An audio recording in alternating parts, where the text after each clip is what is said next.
I'm feeling a little bit naff at the moment. So I thought I'd talk about something recently that made me feel a bit better about things. That sounds really negative right off the bat, Jack. Well done. Um, I sort of started off videos on this channel as like I can just do whatever I want.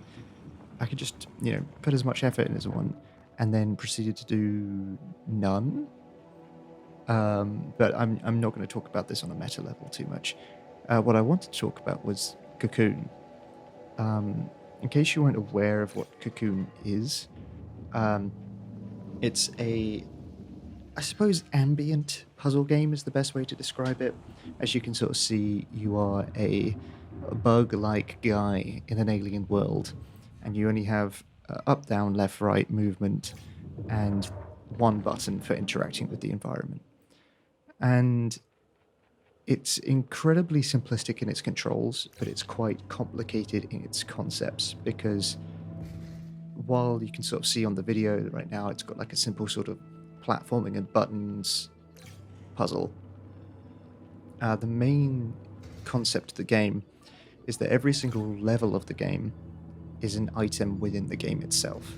So, for instance, you could be in level 2 carrying around the entirety of level 1, and then you could hop back into level 1 at a given location. So here we go, going out into level 1, effectively. Coming out of level 1, going into level 2. So I suppose I should break this video up into two sort of topics, which is that first, I think this is a game that really hit home for me what I like in puzzles. So I recently played a bit of Portal 2 as well, and I think that's obviously a very spatially aware type of puzzle. It's the kind of puzzles that you only really come across in video games because spatial awareness, unless, besides the odd escape room, is something that you only really can play with in video games, like the ability to transport from place to place. And that sort of spatial awareness puzzles, I feel like just click in my brain. Like it's that right level of I can figure this out, but it's also challenging and it's rewarding when I complete it. You know, immediately after playing this game, I hopped back onto Baba Is You because I was like, oh, I'm on a puzzle kick. I'll play that. And within one level, I was so frustrated at myself and my inability to comprehend what to do. And I never felt that with this game. I never felt like that level of I have no concept of what to do next. I feel like an idiot. I never felt dumb playing this game. And like I said, I sort of attribute that mostly to the fact that I could see someone getting very confused by this game, but these sort of puzzles just seem to click something with me. So, for instance, I think the longest I ever spent on a puzzle in this game is probably about 5 minutes, I would guess. And to be honest, the hardest part of the game that I found was obviously you have these sort of levels within levels of the game. And so you're sort of constantly adding onto the game and constantly adding another level of complexity, or you've got to remember your positioning, which is fine when you're in a puzzle. But I had it multiple times where I had to stop, for life reasons, and then put it down and then come back to the game later. And then coming back to the game later, I found that was the hardest part of it, was remembering where I'd sort of left everything, But that's not really a fault of the game. I would say that's more just something that I would bear in mind, is that not to stop the game mid-puzzle, because it will save mid-puzzle. And you're sort of left like, why was this ball here and why was this there? Oh yeah, because of that. And you just got to reconnect with like the world before you can actually make any progress again.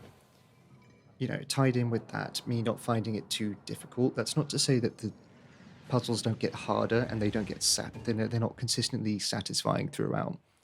I would just say that overall, I did not feel like I was challenged, and honestly, I feel like right at the very end, it was right when it was getting to the point where I was thinking, "Oh, the next puzzle is going to be like the wall, you know, where you hit a wall in these games where you're like, oh, I'm really stumped now. I might have to look up a guide or something, or I'm not feeling like I can just click this in my brain. And that was then the last puzzle of the game. So I feel like they did so much with this concept, and it was so satisfying. It felt like they were always adding to the concept throughout the whole game, and then at the end, I still felt like there was more to do. But I don't see that entirely as a negative. I just see that as I really enjoyed the game, and I just sort of wanted more of it. I'm also going to hesitate and say that I wanted this video to be recorded as easily as possible, so this is not even my gameplay, and now I'm watching it like, come on, dude, figure out this puzzle. Like, it's really not... These ones especially, these sort of hit the rings puzzles, they're always semi-satisfying, but they were very quick to figure out, you know. Lastly, I just want to touch on the tone.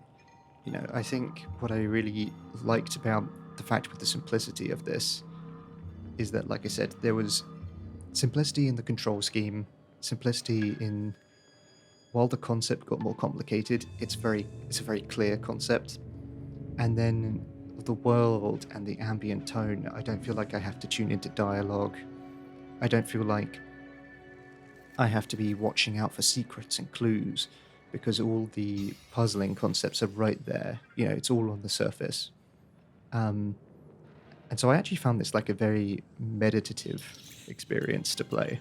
It was very relaxing.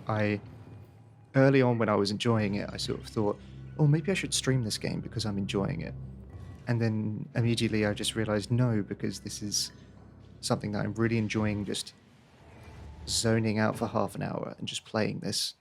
And maybe that's why I wanted it to be longer, because I was sort of using it as a relaxing tool over those days.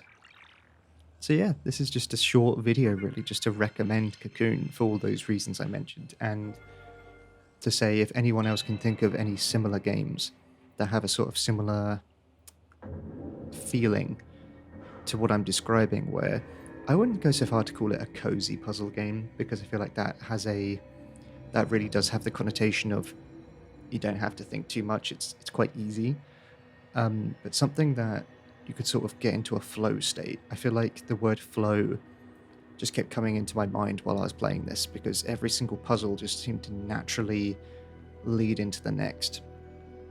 Every single concept was built on and iterated on to the point where I never hit a new concept and was like, oh, this is really random, this is very odd.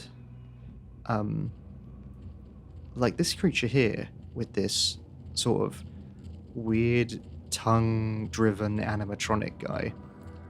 I'm just watching this back now and I'm like, that guy never shows up again. Like, this kind of character never shows up again.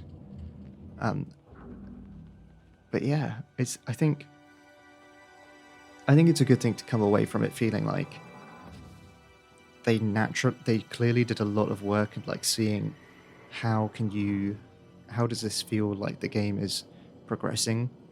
It always feels like it's progressing, and it did leave me wanting more at the end. But yeah, I would thoroughly recommend this game. Probably one of my favorites in a long time.